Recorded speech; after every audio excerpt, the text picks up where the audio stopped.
Bismillahirrahmanirrahim. Assalamualaikum warahmatullahi wabarakatuh. Allahumma sholli ala sayyidina Muhammad wa ala ali ala sayyidina Muhammad. Kita lanjutkan kajian-kajian kita di senja yang dingin ini ya. Hujan baru saja membasahi bumi. Santai-santai saja. Tidak usah terlalu serius ya. Karena suasananya juga senja yang begitu tenang, begitu santai ya. Satu saat kita santai, satu saat kita serius gitu.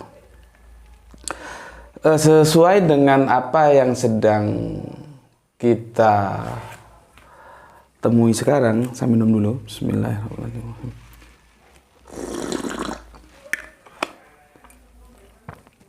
Di mana saudara-saudara kita Kristen sedang merayakan hari Natal. Natal itu kalau dalam itu Yunani punya itu ya. Kalau dalam perspektif Arabian itu milad ya. Jadi teman-teman Kristen kita, saudara-saudara Kristen kita hari ini memperingati Natal yaitu 25 Desember Jumat Kliwon kalau nggak salah itu. Iya tuh, Jumat Kliwon. Coba lihat tanggalan itu. Iya, Jumat Kliwon ya. Kliwon itu pasaran Jawa. Jadi Jawa itu juga punya perhitungan kalender. Dari sudut pandang antropologis, cara melihat sebuah komunitas, baik itu bangsa atau apapun namanya, itu dikatakan modern apabila dia sudah punya bahasa sendiri, huruf sendiri, penanggalan sendiri ya, dan itu dipenuhi oleh Jawa ini ya. Mereka punya bahasa sendiri, mereka punya huruf Jawa sendiri yang sekarang sudah nggak tahu masih diajarkan nggak di sekolah itu, dan punya penanggalan sendiri ya. Oke, supaya tetap update dengan suasana kekinian, maka kita ambil judul yang sesuai dengan suasana hari ini yaitu Natal ya. Judulnya santai-santai saja, ringan-ringan saja. Tapi meskipun ringan ini menjadi polemik berat karena tidak ada yang bisa memponis atau mengatakan mana yang benar dan mana yang salah. Itu yang namanya polemik. Jadi judul kita adalah kapan Yesus dilahirkan? Ya. Kapan Yesus dilahirkan? Ini kajian kita ya. Yesus itu kalau dalam perspektif Yunani ya, dalam perspektif Ibraninya itu ada yang bilang Yosua, ada yang bilang Esau ya. Mungkin dialeknya mana yang benar nanti dicari aja. Dalam perspektif Arabian dia Isa. Dan kalau ditulis dalam huruf-huruf Latin dia menjadi seperti ini. Tetapi ini sebetulnya dulu zaman guru-guru saya nggak boleh nulis Isa begini. Karena ini I-nya menjadi alif padahal tidak. I-nya itu ain kan, maka dia harus dikasih tanda kutip begini. Nah, Isa gitu. Ini suatu bukti bahwa semua kitab suci, aku ulangi lagi, dari mulai Adam sampai Kanjeng Nabi Muhammad, itu semua yang difirmankan itu dalam satu edisi bahasa yang sama. Dan itu pun ditulis dalam satu huruf yang sama. Jadi begini loh ya. Ketika Allah berfirman itu Allah sudah siapkan dua perangkat, yaitu bahasanya sudah disiapkan, hurufnya juga sudah disiapkan.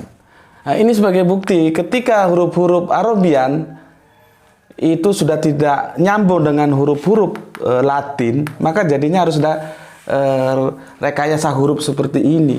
Karena Latin nggak mengenal ain, gitu loh. Itu baru huruf, begitu juga bahasa. Makanya tidak ada satupun bahasa yang tepat ketika diterjemahkan ke dalam bahasa lain. Disinilah perlunya kita paham bahwa Allah itu tidak dipengaruhi oleh manusia, tidak. Dia bahasa ini memangnya punya siapa? Setiap kita lahir itu tidak ada yang bisa ngomong. Kita bisa ngomong karena belajar dari lingkungan, dari orang tua. Orang tua dari siapa? Dari orang tuanya. Orang tuanya ditarik dari siapa? Dari orang tuanya. Ditarik lagi sampai Adam. Apa kamu kira Adam begitu lahir terus bisa ngomong? Kan nggak perlu dipelajari bahasa. Dan itu nanti kita kupas dalam perjalanan bahasa ya, untuk memenuhi request teman kita tentang bagaimana Al-Quran itu dinyanyikan, tetapi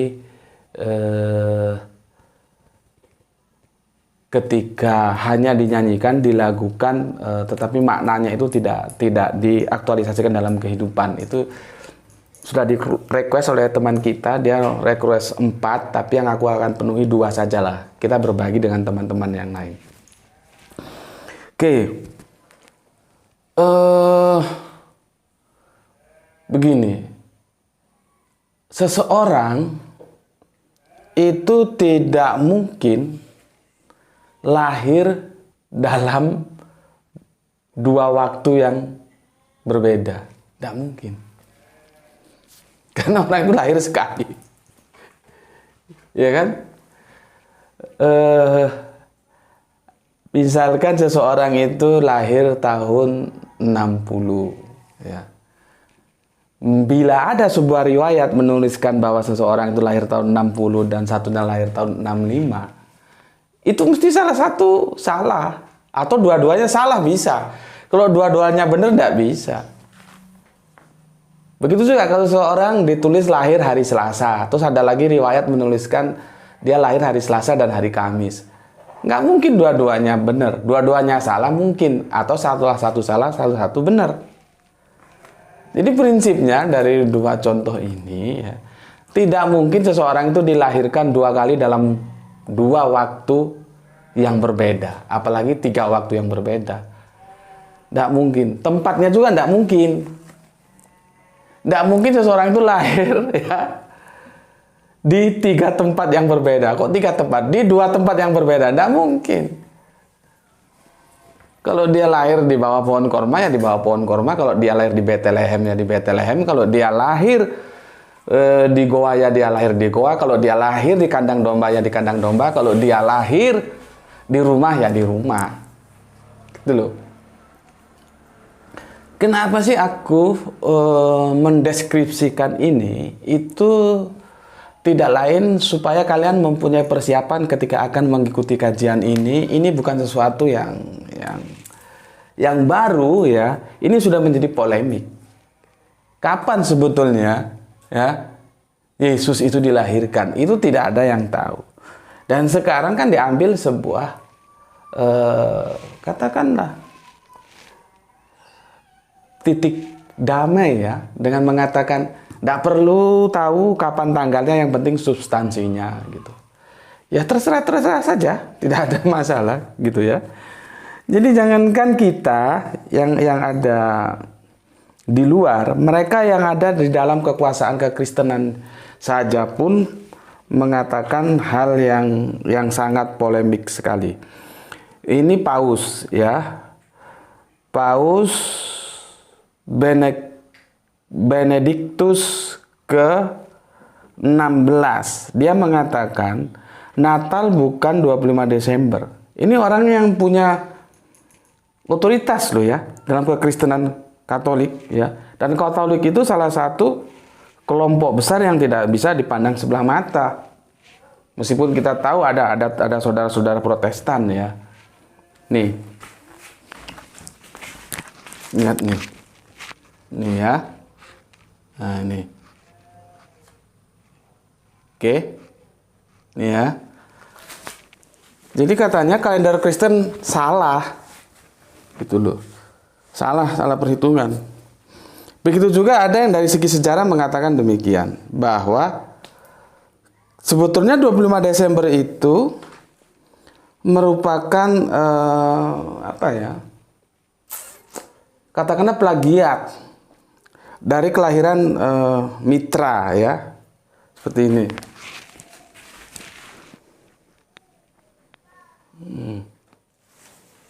Ini ya, tuh. Ini banyak polemik-polemik, itu banyak.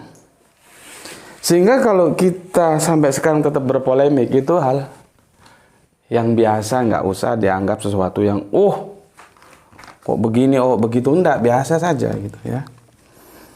Oke, sekarang aku mau sampaikan lagi. Ya.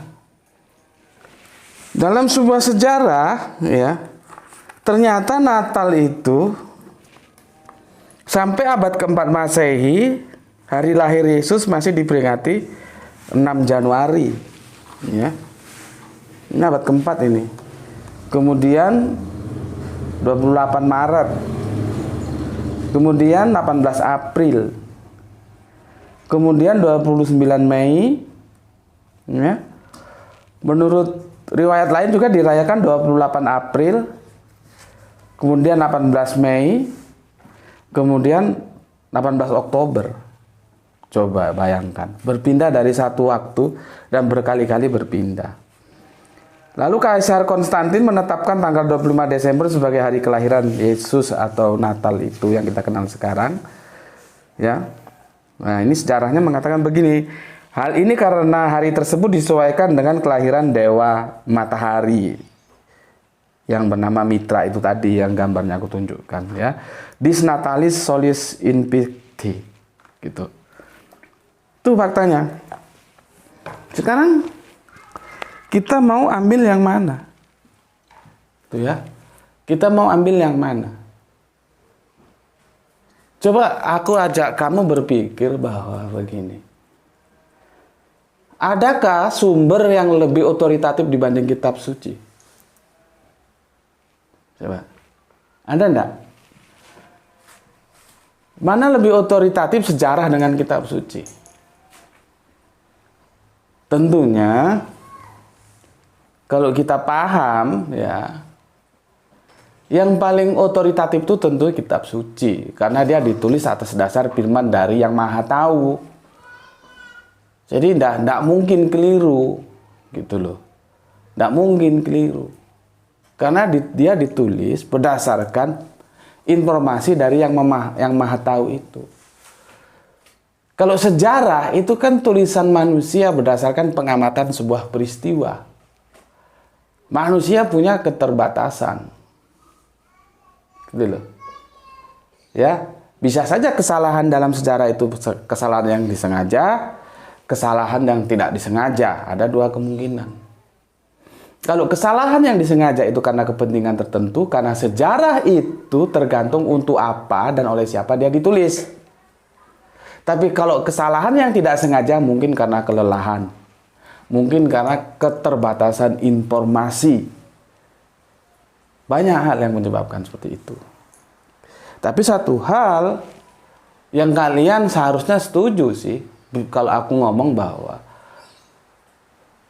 otoritatif kitab suci itu di atas otoritatif semua informasi yang ada, baik itu sejarah, cerita, apalagi dongeng atau apa-apa, apalagi dongeng, ya. Jadi sumber informasi paling otoritatif itu kitab suci. Ini dulu kita sepakat dulu di sini, ya. Kalau ini nggak sepakat, diskusi kita nggak jalan, gitu loh, ya. Kita sepakat dulu di sini. Oke. Setelah itu, aku akan katakan, kalau kita berbicara tentang kitab suci, rujukannya tentu Perjanjian Baru, Injil. Akhirnya timbul juga pertanyaan, kenapa Yohanes, kenapa Markus tidak menyampaikan berita tentang kelahiran Yesus? Tidak ada di sana.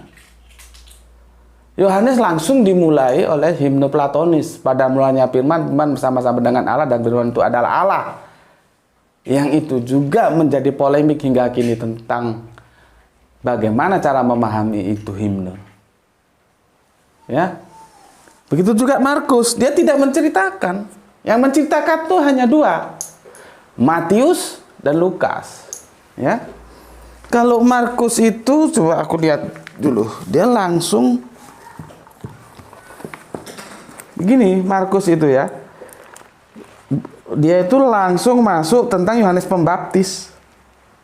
Ya, inilah permulaan Injil tentang Yesus Kristus Anak Allah. Jadi dia tidak ada tentang kelahiran Kristus. Dari sini dia langsung masuk ke Yesus dibaptis, sudah gede. Ya, sudah gede. Orang udah dibaptis itu di Sungai Yordan kan sudah gede. Ya kan? Tidak ada. Nah, sekarang kita mengerucut. Sumber informasi kita hanya ada pada Matius dan Lukas. Dulu. Matius dan Lukas. Nih, Matius dan Lukas. Sumber yang kita miliki tinggal ini. Lukas itu nanti kita lihat di Lukas ya 2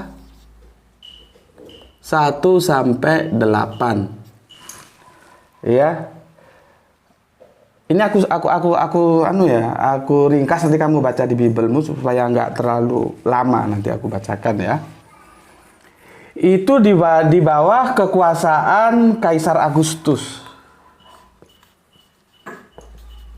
Kaisar Agustus. Ya. Kaisar Agustus. Karena apa? Ada keperluan sensus. Jadi untuk keperluan sensus itu ya, Pak Yusuf bersama Ibunda Maria ya, itu dari Nazaret, karena sudah tinggal di Nazaret itu mudik ke Bethlehem gitu loh. Karena sensus itu harus di daerah asal. Ya. Dan ini ya, kalau kita lihat tahunnya ini 7 Masehi. Itu sama dengan 7 Masehi itu 579 Romawi. Ya. Tuh, ini sumber dari Lukas. Seperti ini. Kemudian kita lihat sumber dari Matius.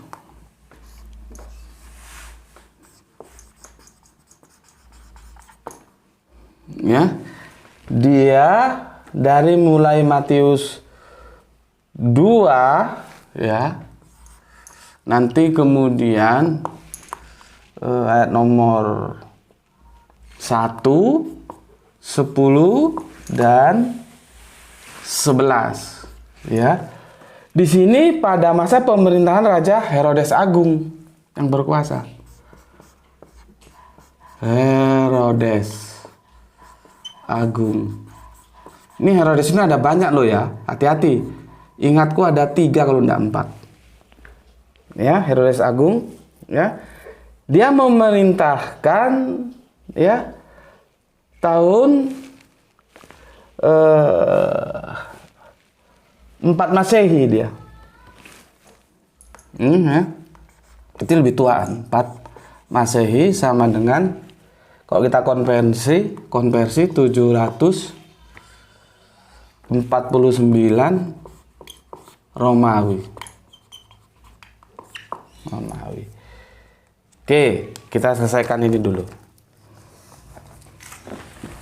Sebelum kamu nanti melihat ini ya, atau sesudah melihat ini, kamu ulangi lagi untuk melihat videoku tentang silogisme antara pohon korma dan kandang domba atau apa gitulah. Pokoknya ada silogisme kamu ketik aja ya. Nanti kan keluar itu Subandi te Sukoco, silogisme, ingatku pohon korma dan kandang domba gitu. Maksud tuh begini, banyak teman-teman Kristen ya yang begitu terlepas apapun semangatnya untuk memisahkan antara Yesus dan Isa ya, tetapi argumentasinya argumentasi yang apa ya kalau aku bilang jauh dari mutu lah ya, dengan alasan mengatakan Isa itu lahir di bawah pohon korma, sedangkan Yesus itu lahir di Bethlehem. Nah, terus dia bilang berarti Yesus dan Isa itu berbeda gitu. Itu kan sesuatu yang nggak secara hitung-hitungan akademik itu tidak masuk lah argumentasi seperti itu ya. Kan masih bisa dijawab, ternyata Yesus dan Isa itu orang yang sama. Kan bisa begitu, kalau aku balik begitu. Artinya terjadi peperangan pemikiran, sebetulnya yang benar lahir di pohon korma atau di Bethlehem. Kan bisa begitu. Kalau teman-teman Kristen mengambil bahwa pohon korma dan Bethlehem itu dua tempat yang berbeda, aku bisa hadapi dengan Yesus dan Isa itu orang yang sama. Nah, jadi pijakannya beda. Nanti juga diskusinya jadi sengit itu, pertarungannya beda-beda juga nanti. Makanya argumentasi itu menurutku tidak cukup valid ya, hanya karena satu di pohon korma, satu di Bethlehem lalu dinyatakan Yesus dan Isa berbeda. Oke. Sekarang kita di sini. Kita lihat saja. Aku minum dulu. Bismillahirrahmanirrahim. Ini kitab suci loh ya. Otoritas tertinggi. Sekarang pertanyaan saya, apakah Kaisar Agustus itu dan Herodes itu orang yang sama? Coba kalian jawab. Apakah ya? Karena kalau memang Kaisar Agustus itu ternyata Herodes, ternyata mereka ini ternyata orang yang sama, ya nggak ada masalah. Tinggal kita lihat tahunnya. Dan kita juga harus hati-hati. Herodes ini ada 3 yang namanya Herodes itu. 3 atau 4 aku lupa. Yang jelas bukan hanya 1. Nanti ada lagi Herodes ini mati. Nanti ada satu Herodes yang memerintahkan pemancungan untuk Yohanes Pembaptis. Makanya kalau kita tidak tahu sejarahnya, kita akan bingung loh. Herodes kok mati? Oh iya, dia sudah mati loh. Nanti kok bisa lagi Herodes memberikan perintah eksekusi? Nah, itu karena Herodesnya Herodes lain, cuman namanya sama gitu. Ya. Oke, sekarang kembali ke ini. Kalau Anda membenarkan Lukas, maka Anda harus menyalahkan Matius. Kalau Anda membenarkan Matius, maka Anda harus menyalahkan Lukas. Pertanyaannya, kitab suci salah? Firman ini. Kita sudah sepakat firman itu adalah ucapan dari yang Maha Tahu. Nah, sekarang kalau Maha Tahunya seperti ini gimana? Inilah teman-teman Kristenku ya, seperti yang dikatakan oleh dalam videoku itu ada bahwa dia seorang dosen dari Sekolah Tinggi Institut Injil Indonesia ya, mengatakan bahwa memang Injil itu jangan disamakan dengan Al-Quran. Tapi Injil itu disamakan dengan hadis, gitu loh. Itu sesuatu yang memberikan memberikan solusi pintu untuk ketemunya dialog antara Islam dan Kristen. Dan Bapak itu dengan sangat-sangat rendah hati, ya, dengan segala kebijaksanaannya mengatakan bahwa Injil itu jangan disetarakan dengan Al-Quran tapi dengan hadis. Videonya lihat, videoku. Ya. Dan Injil itu menceritakan intinya itu dari kelahiran sampai nanti penyaliban, kebangkitan dan pengangkatan ke surga, dan diinformasikan akan turun lagi tentang sosok yang bernama Yesus. Gitu loh. Nah, terus bagaimana cara Islam memandang Injil? Ya, Islam mengakui, ya, ini supaya teman-teman Kristen nggak bingung ini. ya. Injil itu kitab suci dari Allah yang diberikan kepada Kanjeng Nabi Isa. Masalahnya Injil yang mana dulu? Gitu loh. Apakah Injil yang 4 ini yang Anda kanonikan? Ya, tentu tidak. Karena ada narasi dalam Injil juga ketika Yesus mengajar dari rumah ke rumah, mewartakan Injil. Itu kan tidak mungkin Injil yang 4 ini yang diwartakan. Karena ini baru tahun berapa dikanonisasi. Gitu loh. Jadi ini namanya yang 4 ini, ya, yang 4 kanonikal sekarang ini namanya ya disebut Injil. Yang diterima Kanjeng Nabi Isa dulu dari firman dari Allah itu juga namanya Injil. Nah, yang diakui oleh umat Islam ya Injil yang diterima oleh Kanjeng Nabi Isa itu. Dan itulah yang ada dalam edisi yang sama bahasanya dengan Al-Quran. Karena dia berdasarkan dari satu sumber yang sama. Gitu loh. Ya. Oke. Pelan-pelan aku semua nggak ingat supaya nggak lupa. Terus bagaimana? Kalau ini kita terima sebagai hadis, dia tidak ada masalah. Dia ada ruang terbuka dialog kita. Kalau Injil sekarang yang kanon kita terima dari hadis, tidak ada masalah. Dan itulah menjawab untuk teman-temanku semua. Kenapa Islam itu selalu memilih dan memilah kalau kita membaca Injil? Karena ini setara dengan hadis. Hadis itu begitu juga. Kita harus memilih dan memilih antara yang sahih, antara yang doib, antara yang banyak macam lah. Mustalah hadis itu sulit. Karena hadis itu tidak absolut benar. Gitu loh. Nah, ketika ini diakui sebagai posisinya sebagai hadis, ini tidak menjadi masalah. Tapi kalau dia sebagai kitab suci, terus mana yang benar? Masa Tuhan salah ngomong? Gitu loh. Tapi kalau ini kita posisikan sebagai hadis, tidak ada masalah. Artinya ya tinggal mana yang lebih percaya. Anda percaya Matius berarti Lukas salah. Anda percaya Lukas berarti Matius salah. Karena apa? Kaisar Agustus dan Herodes itu ternyata 2 orang yang berbeda. Tidak mungkin. Itu yang pertama. Yang kedua kita lihat tahunnya saja. Ya. Selisih tahun 749 ya. Tahun 749 dikurangi 579 ya, 579 ini ada 170 tahun ini. Selisihnya bukan sehari 2 hari, bukan kemarin. Itu loh. Ini selisihnya nih 170 tahun. Mau dikemanakan tahun sepanjang itu, 1 abad, 1,5 abad lebih. Apakah Lukas menceritakan tentang Yesus yang lain? Apakah Matius menceritakan Yesus yang lain?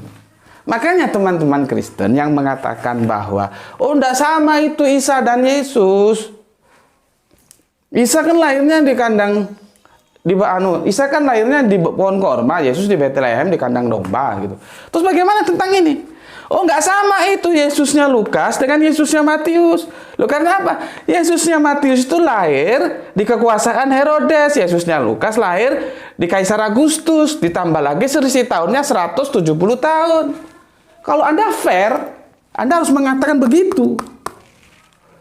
Dengan argumentasi yang Anda gunakan untuk memisahkan antara Yesus dan Isa. Dari mana kandang domba dan pohon korma menjadi titik pijaknya, maka sekarang ini juga harus Anda gunakan sebagai titik pijak. Itu namanya fair. Satu permasalahan didudukkan di atas meja yang sama dan kita adili bareng-bareng. Kalau Anda tidak berani begitu, berarti Anda jangan menggunakan itu sebagai argumen untuk memisahkan antara Kanjeng Nabi Isa dan Yesus. Gitu loh. Ya, ini permasalahannya seperti ini. Oke. Sekarang dunia ini ya, dunia ini terbius dan tanpa kritik bahwa perayaan-perayaan Natal itu mengambil perspektif Lukas. Nih, perspektif yang diambil Lukas. Dunia lupa bahwa ada perspektif Matius. Ya. 2 perspektif ini juga berbeda. Di sini dia yang menjadi ikon itu adalah sensus penduduk. Beda. Di sini yang menjadi ikon itu adalah apa yang dari Persia itu Majusi, orang Majusi. Beda. Ikonnya beda. Tetapi yang ini kan dilupakan. Jadi, fragmen-fragmen yang ada itu, meskipun aku sudah sebut kemarin, tidak ada satu ayat pun mengatakan Yesus itu lahir di kandang domba yang ada palungan. Lalu apakah setiap palungan itu mesti menunjukkan kandang domba? Sedangkan palungan itu minuman ternak. Bagaimana kita bisa pastikan ternaknya domba? Kalau ternaknya onta atau yang lain? Walaupun kita tahu masyarakat sana mayoritas memelihara domba. Tapi kan probability yang lain dalam statistik itu nggak bisa diabaikan. Kan masalah lagi. Cuman dunia ini terbius. Seolah-olah hanya ceritanya hanya Lukas saja. Maka dibikinlah yang kandang domba, yang ada jerami-jerami. Tidak ada satupun menyinggung tentang Majusi. Nih. Ya. Nih, harus kita kaji bersama ini. Terus, yang namanya sensus itu sifatnya kan publik, ya. Lihat ini, kita baca Lukas, ya. Lukas 2 aku bacakan untuk kalian. Kamu buka, kamu. Sebentar, Lukas 2, ya. Lukas 2, begini. Pada waktu itu, Kaisar Agustus mengeluarkan suatu perintah menyuruh mendaftarkan semua orang di seluruh dunia. Coba, seluruh dunia ini, memangnya kekuasaan Kaisar Agustus itu seluruh dunia? Kalau memang seluruh dunia, kenapa Matius tidak tahu kalau ada sensus? Itu kan menjadi sebuah knowledge publik yang semua orang mesti tahu karena itu kebijakan negara dan seluruh dunia loh ini, bukan hanya seluruh Israel. Kamu kalau nggak percaya bacalah Injilmu lah ya. Injilmu kamu baca ya. Aku mau tuliskan papan tulisnya habis. Seluruh dunia ini lihat ini ya supaya kamu tahu. Sebentar. Nih ya, seluruh dunia.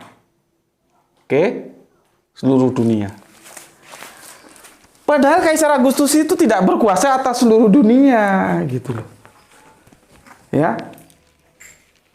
Orang itu diikat oleh ruang dan waktu yang kemarin sudah aku bicarakan. Seperti Presiden Indonesia, dia boleh tunjuk-tunjuk tangan itu hanya dalam wilayah teritorial ruang dan waktu Indonesia. Di Malaysia dia tidak boleh begitu. Siapa lu, kata orang Malaysia. Begitu juga ada penguasa Malaysia main tunjuk-tunjuk di Indonesia. Kata orang Indonesia juga balik, siapa lu main tunjuk-tunjuk perintah-perintah di sini. Itu bukti bahwa seseorang itu dipengaruhi, ditentukan diikat oleh ruang dan waktu. Yang kemarin sudah kita bicarakan, tapi belum tuntas, nanti kita selesaikan itu. Tentang Yesus, apakah dia Allah atau tidak. Karena dia ada sebelum dunia ini ada. Ya. Oke, gimana ini penyelesaiannya? Seluruh dunia, kenapa Matius tidak tahu? Kenapa Yohanes tidak tahu? Kenapa Markus tidak tahu? Taruhlah Markus dan Yohanes memang sengaja tidak menulis itu. Kita kembali ke Matius. Yang namanya sensus, seperti sekarang inilah ya. COVID itu menjadi public knowledge. Setiap orang itu tahu. Karena itu sudah menjadi berita umum. Apalagi negara memberikan kebijakan supaya kita pakai masker dan lain sebagainya. Ada namanya protokoler kesehatan. Itu sudah tidak rahasia lagi. Artinya apa? Semua orang tahu. Lah ketika Matius menuliskan Injilnya, mengapa jadi berbeda dengan Lukas ketika menuliskan Injilnya? Itu loh. Nah, kalau kita fair ya, sebetulnya perspektif sensus ini dia tidak mendominasi karena ada perspektif Majusi. Itu loh yang aku mau sampaikan ke kalian, ya. Sekarang kita lihat di mana sebetulnya Yesus itu dilahirkan. Benarkah di kandang domba? Itu loh. Kita ini main Segeradak geruduk aja, karena ada palungan terus kandang, karena banyak domba gitu kan. Padahal tidak demikian. Nih ya. Jadi Majusi itu datang dari negerinya, aku juga heran ya, dari mana Majusi itu tahu gitu loh. Orang Israel sendiri tidak tahu. Ini kan menarik untuk kita kaji dalam suasana diskusi bareng itu ya, tentang sejarah, tentang antropologi, tentang humaniora, tentang apalah gitu kan, asik ini. Bayangkan, Majusi itu jauh, berhari-hari mereka jalan. Kok bisa tahu? Orang Israel sendiri tidak tahu ada orang besar mau lahir gitu. Dan atas apa ya mereka begitu apresiatif terhadap Yesus, Kanjeng Nabi Isa ini, sehingga jauh-jauh datang dan mempersembahkan persembahan untuk Kanjeng Nabi Isa. Itu menarik kita diskusikan. Aduh, aku minum dulu. Bismillahirrahmanirrahim.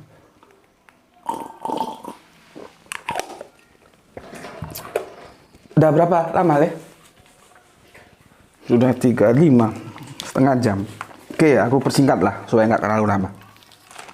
Sekarang gini, kamu buka ya di sini ya, di Matius 2:11.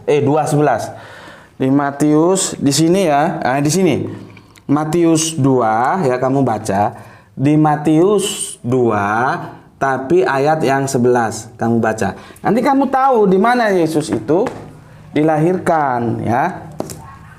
Kalau aku baca di sini ya, jadi gini loh ceritanya. Ketika menghadap Herodes tidak tahu, Herodes kaget. Bayangkan, dia ini raja penguasa, mau ada lahir raja. Siapa yang nggak nyungsep kepalanya? Ketika orang Majusi tanya pada Herodes, di mana raja Israel mau dilahirkan? Itu kan?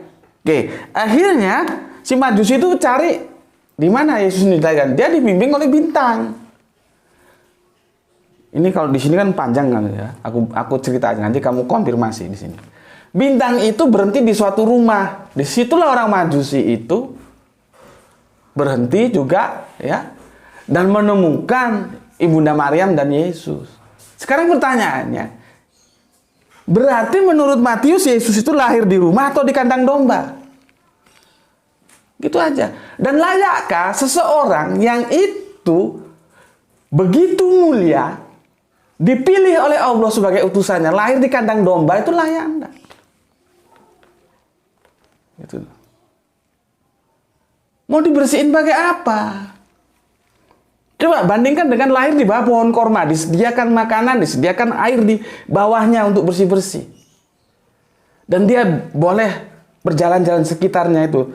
Jalan-jalan, karena aku sih belum pernah melahirkan. Dan mungkin nggak akan pernah karena aku laki-laki. Katanya kalau mau melahirkan itu disuruh jalan-jalan ringan dulu. Mana lebih layak gitu loh. Kan? Memang sih kalau di rumah juga kena apa? Ya, kalau di rumah berarti Anda harus mementahkan Lukas. Sekarang kita lihat apa kata Matius. Ya. Matius, maka masuklah mereka, maksudnya orang-orang Majusi itu, ke dalam rumah itu dan melihat anak itu bersama Maria ibunya.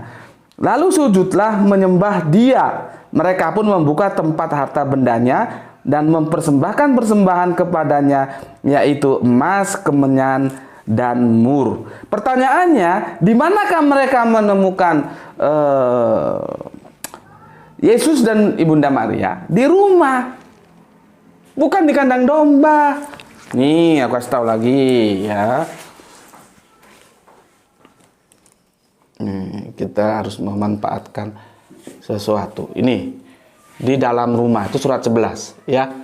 Dalam rumah, maka masuklah mereka ke dalam rumah itu dan melihat anak itu bersama Maria ibunya di dalam rumah, bukan di kandang domba. Nah sekarang kembali lagi, kalau teman-teman Kristen bersikeras bahwa Yesus dan Isa itu sesuatu yang sosok berbeda karena satu lahir di bawah pohon korma, satu lahir di kandang domba. Bagaimana tanggapanmu tentang Matius? Apakah Matius punya Yesus lain, Lukas punya Yesus lain? Karena Matius bilang Yesus lahir di rumah, bukan di kandang domba. Dan sebetulnya ya, Lukas pun tidak mengatakan di kandang domba, itu hanya sebuah penafsiran karena di sini ada palung tempat minum binatang ternak, gitu loh. Masa palung di dalam rumah? Kan enggak. Oke, aku kira itu dulu ya. Banyak yang menarik dari kisah-kisah kelahiran. Besok mungkin atau kapan kita akan diskusikan tentang nubuah-nubuah. Karena banyak juga nubuah-nubuah yang itu katanya menunjukkan tentang kelahirannya Kanjeng Nabi Isa. Tetapi setelah kita koreksi, masih memungkinkan, masih terbuka pintu untuk didiskusikan benarkah nubuah itu ditujukan kepada Yesus ya. Itu mungkin nanti hari-hari ke depan bisa kita diskusikan. Tapi setidaknya saat ini kalian sudah mendapatkan sebuah gagasan yang telah aku tawarkan ya. Pertama, yang paling menarik, terjadi perbedaan informasi antara Lukas dan Matius tentang kelahiran Yesus. Padahal kita sudah setuju informasi tertinggi otoritatif itu ada pada kitab suci. Dan ini adalah sudah dianggap kitab suci. Dan ini sama-sama kanon, bukan apokrifa. Gitu loh. Akhirnya bagaimana sih cara merukunkan dua ayat ini? Maka aku memberikan penawaran. Dua ayat ini akan rukun kalau kita mengikuti informasi yang disampaikan oleh seorang dosen di Institut Injil Indonesia. Memang Injil-Injil kanonik ini itu berupa hadis yang tidak boleh disetarakan dengan kitab suci. Kalau ini hadis tidak ada masalah. Tinggal kita uji kesahihan mana yang paling kuat. Itu saja. Tapi kalau ini dianggap sama-sama suci, sama-sama firman Allah, tentu jadi masalah. Masa Allah ngomongnya nggak konsisten, ya, tentang waktu, tentang raja, tentang tempat yang ini ada palungan, ini ada rumah, gitu, ya. Inilah sesuatu yang menarik, tetapi jangan menganggap bahwa diskusi ini sesuatu yang baru. Tidak, ini sudah sejak lama jadi perdebatan kapan sebetulnya Yesus dilahirkan. Dan insya Allah aku sudah hitung kapan itu Yesus dilahirkan. Cuman itu akan aku share itu untuk tahun depan lah ya, akan aku share untuk kalian, kita kaji. Aku menghitungnya berdasarkan kelahiran Yohanes di kitab Lukas itu ya, kan mereka selisih sekitar 6 bulan gitu. Yohanes Pembaptis maksudnya, anaknya Kanjeng Nabi Zakaria yang beribundakan Elizabeth ya, di sana dia akan ketemu. Cuman itu pun aku tidak mengklaim sebuah perhitungan yang absolut, tidak, mungkin juga salah. Tapi setidak-tidaknya hitunganku juga tidak 25 Desember, enggak Desember ya. Karena Desember itu dari segi geografisnya sudah tidak mungkin lah. Karena apa? Korma itu buahnya paling bagus di musim-musim panas. Gembala di kitab Matius itu mengembalakan domba-dombanya ya itu malam hari. Karena apa? Musim panas kalau siang hari. Maka malam supaya nggak panas ya.